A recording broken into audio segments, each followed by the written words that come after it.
let's do a time check.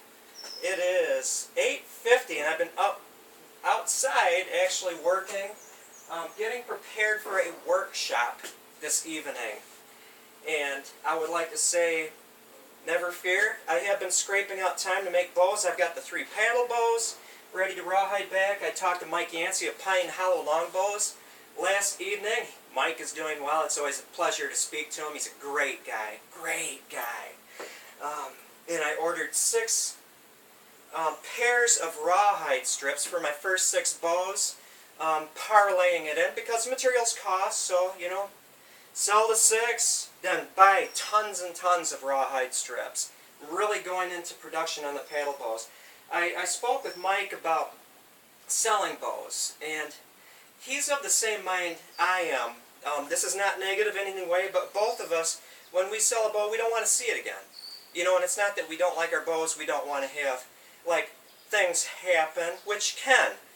In my case, I sold, you know, the gull wing bows, the short ones, sinew-backed, and everyone that left my house, my workshop, was a bow. And I can't blame people that aren't really experienced with short bows, but, you know, sometimes somebody might think that, like, bows are indestructible, thinking of, like, a fiberglass bow, for example, that they can just not necessarily be concerned with the draw length, and things can happen. So we both are of the mind that what we want to do is produce good quality bows that are reliable, rugged, that can stand a little bit of abuse if the people are new to primitive archery. And my paddle bow is something different, and so I kind of like that. Instead of going off, and I can, and I'm going to be doing a limited number, you know, for certain people, say a stave-made Osage bow. There's a lot of other bow makers out there that do a fine job, so instead of, you know, reinventing the wheel, I'm going to go off and I'm going to do what I do that's rather unique, and it's the paddle bows. Plus I love them, love painting them, love rawhide backing. It's just great stuff, and so I'm going to concentrate on that. Anyway, the theory of this vlog kind of discussion is about putting on a workshop, a class for people, and whatever, you know. There are educators, naturalists that are watching this, people that are involved in crafty items, and you may wish to do a workshop. The first thing I might add is, if you're going to teach something, work the heck out of it before you have people come in and do it. The second thing that's very important, well, you know, that's an obvious thing, so you understand your craft. The next thing is, do dry runs with small groups before you go out and do a larger group. In this case, tonight I have 8 people, and I'll explain why 8 people can be a lot for a particular workshop. And so your organization is of utmost importance. Several days ago, I did a dry run. I did a class in the same craft for 2 women who are crafty. They're artists. You know, so this is what they do. And I was able to work out the kinks. If I was to approach a group of 8 people in the same way I approached it with a group of 2 people previously, I would be in trouble. Some crafts that you're teaching, putting on workshops of, I can nail that. Ending sentences with prepositions, and splitting infinitives, and all this stuff, because it's my video. I would have been in trouble if I approached it the same way. I have some people coming tonight, this evening, who are kind of new to crafts.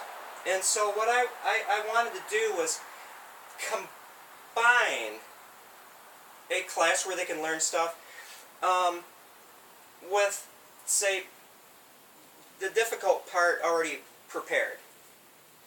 Now I'm going to contrast this. There are several kinds of crafts. It runs a gradient, a spectrum, as it were, and I'll show you exactly what I mean. This is all up front. This is a fairy house that one of my employees is working on, and she's doing a great job. I love the use of rocks, and then there's seashells around the doorway.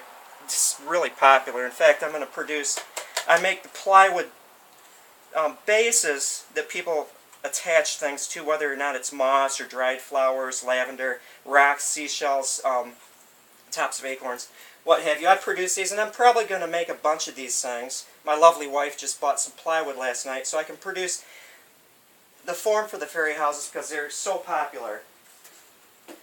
You know, it's a craft that you may not necessarily connect with a bow maker, but you know, hey, it's fun. People enjoy doing it. You might be able to make a few extra bucks making it if you have a wood shop. You know, creating the basis for these things. Simple, Luan. This is all up front. The majority of the effort that I put forth in this workshop, my wife actually, it's Fairy Houses with Dads, is in gathering the materials, having everything sorted, all ready for the students. On my end, producing the bases, cutting the rounds of the chainsaw, assembling these things ready to go. All up front, because once you have everything organized on the picnic tables, in this pavilion with the benches, very moss, sticks of lichen, little pine cones, hemlock cones, what have you. All the work is done previously. You explain a little bit. The students have their hot glue guns. They get a base, blam. It's just enjoyable. The person that's putting on the workshop is working on one also and giving some hints, but there's no stress involved. In the middle of this workshop treatise would be birch bark baskets. A lot of the work is done advanced. This is all made from bark that was found on the ground. I'm not going to be able to make a waterproof container because of the bug holes, because this was dead, standing dead sometimes, bark, but there's a lot of gathering involved. Sweetgrass, which I grow, rimming this. This is called a blueberry basket, by the way, this pattern. And then that's artificial sinew, not a natural material, birch bark, heated, you know, and allowed to dry so you get the shape of those things. This one combines a lot of upfront work with a lot of intensive workshop work, helping people along. Black ash baskets, a couple cool little black ash baskets, and some various other things in here. A macaque. And instead of artificial sinew, this is actually stitched with the inner bark of cedar, which is a really cool material. I've never heard anybody use that before. Typically it's split cedar root or split spruce root. Jack pine also has good roots. The canoe builders, the Wigwaz Jiman builders, Wigwaz Jiman birch bark canoe, use in this area jack pine root. Who would have thought? But anyway, these are kind of 50-50. A lot of work beforehand, a lot of work during the workshop, but not an incredible amount, because once you explain it, people kind of get the drift and they can work individually. There isn't a lot of hand strength involved in this, which you run into if somebody is older or has limited hand strength. And so these are pleasant workshops. They can run late, but they're pleasant to do. The one I am doing today, and let me pull this down, hopefully you can see this. This is a lighted twig chandelier. And I'm going to pull this down so you can get a good look. I'm going to have to unplug it, however. And at first, this one seems simple. But when you're actually doing a workshop in it, it's quite complex. Some bike riders. Now at first, with two students, I had them gather the twigs, the sticks, and we actually marched off and gathered the cedar root, and I told them how to split it, then how to wrap it. It's nice stuff. Once it dries, if you just tuck the end underneath there, you're good. But the progression is gathering the sticks, arranging them so they're tight up here, so there's not much movement once you put lashing of jute or another material, you know, a fiber. Globbing hot glue between them just to stabilize it because you want it tough. Hot gluing the wiring. These are cafe lights bought at a big box store. There's 12 of them on here, you know, figuring out how you're going to arrange it with the minimum number of crossovers between the sticks. There's one. But when it's hanging up, it's good. Now the difficulty that I found in doing this, I'm going to wire this up while I'm talking, hopefully you can hear me, is first of all, as bow makers, a lot of you are bow makers or people involved in primitive crafts. You have already developed your eye for gathering. You know, you're walking through the forest and your eye is keyed out for certain things. In the case of bows, straight lines. And so you can just run down the trail and straight line, you walk over, check it out. So we are keyed in to gathering arrows, producing arrows, for dogwood or viburnum or whatever, geared into gathering. A lot of the people just off the street are not keyed into gathering. And so just finding sticks in the woods that are artfully constructed and then trying to blend them with other sticks is difficult. So there is no way, I discovered, that with 8 people, half of which are very new to this sort of a thing, I'm not going to have them. So I did a lot of gathering myself. And it seems like I'm taking a lot of the work out of it for them. But think about it. Trying to teach some skills here, and I'll get into the skills I'm trying to teach. One of them, I'm kind of guiding them towards gathering. And so they have, examples of gathering. Each one of these things, there's 8 of them hanging from a rope, which in itself is a good way to organize it, because even for the person that is 5 foot something, they can reach this. They'll be able to wrap, maybe add some more sticks to it, which I did. Dogwood is an amazing stuff. It dies, you can peel the bark off, and it's still strong. It looks delicate, but it's strong. Dogwood is an excellent material, so pardon me, I'm always getting over something. Even though I did the majority of these things, they can still add, so they feel like they're doing stuff, and it's a very limited amount of gathering, which they're just going to step off the bridge here and look for dogwood sticks. Trim them, add them to their structure if they would like, so they're doing some moderate gathering. You notice that you can see this, these are very long. They can do some trimming. We can even discuss tree trimming. Where do you trim the branch? Well, I'm going to trim it at that junction, blah, blah, blah, and then wrap it. You'd be surprised, but a lot of people have a hard time bundling sticks together because it takes some hand strength. So I did go using my bow-making muscles, wrapped it with a minimum number of winds there. And for those of you who want to do something like this, use this as your guide. If you can do 8 winds on a bundle of sticks and it stays tight, you did a good job. If it's loose and you feel that you have to use a whole roll of twine, redo it and match where those things join together at the top. Because if it's not tight, it's not a good job. Okay, so let's go on here. So we mastered this as far as bundling these sticks. The next thing is pretty easy. You don't need to be a master really of anything. After you've gone through, and I'm using you as guinea pigs here, an 8-member group of this. After they went through, found a little dogwood or trimmed this, they're ready to go. So the next step is nice because they can work on their own. 2, 2, 2, 2. They're going to be working in pairs, so one person can hold things while the other arranges it, cutting little pieces of twine off to kind of temporarily hold the lights in place, stand back, discussing it amongst each other, and then just securing the wiring with hot glue. These little cafe lights, I imagine it works the same way, on sale for $8 for a string of 12 lights, which was really good. The cords really bond to hot glue, so it's really an easy affair. If they want to, I'm going to say, what you can do is you can even go through and with acrylic paint like Ceramcoat or something like that, you can do something with the wiring, however it's not necessary. Alright, and so that's done. Now, I have temporary holders up here, so actual skill, number 1 that they are going to learn, I'm not going to count gathering in this skill because, it's like they're going to have practical experience in looking at it and figuring it out, so I don't know if that's a skill or just whatever. It's going to be making a 2-ply reverse twisted string. Now short, I'm going to go through and I'm going to make 8 full-length ones because I'm fast, but they're going to learn how to do that 2-ply reverse twist. And the 2-ply reverse twist is what is going to hang these on. And so they're going to learn how to make bowstrings, not even realize it.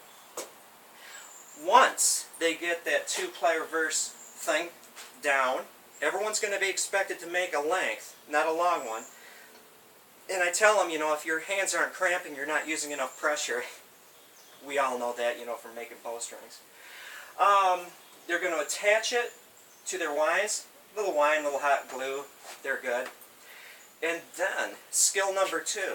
Have you ever split cedar root? Let's just say, have you ever split roots?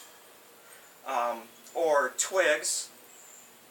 Or trees. When people make birch bark canoes, the framework is cedar, and the cedar is split. You don't rip it on a table saw, you split it.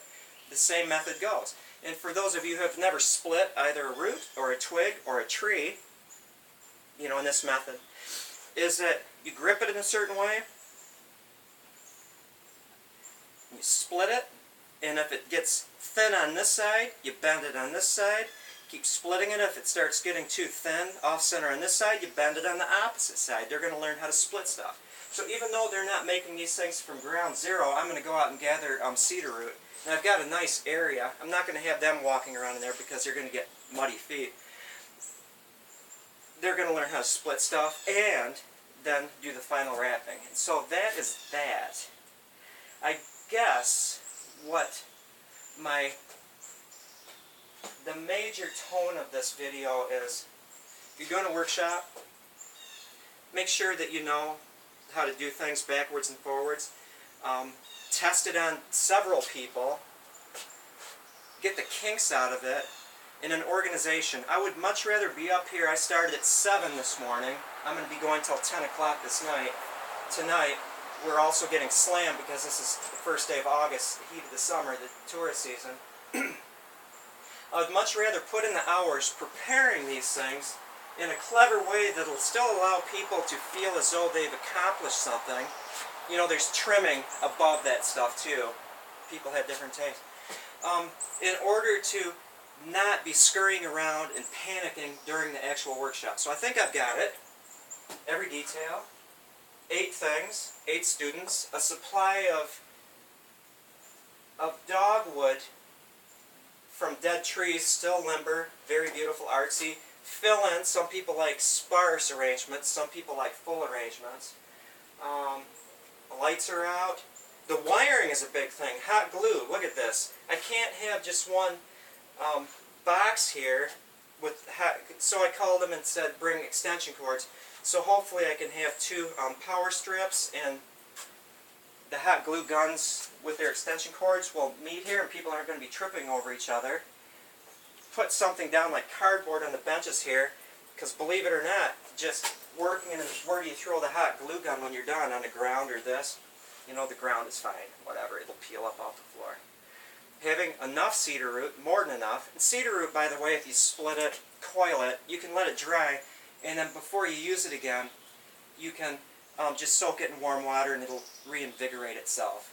Sometimes you run into the problem that the bark will peel off, after you dry it and then reinvigorate it, but big deal.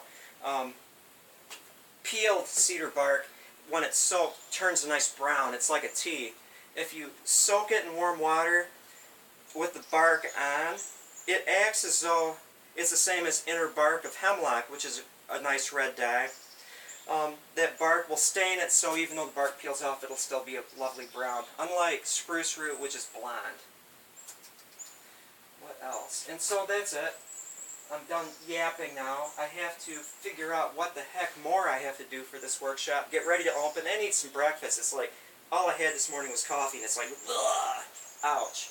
But that's alright. Person can live off of coffee. They can live off of coffee.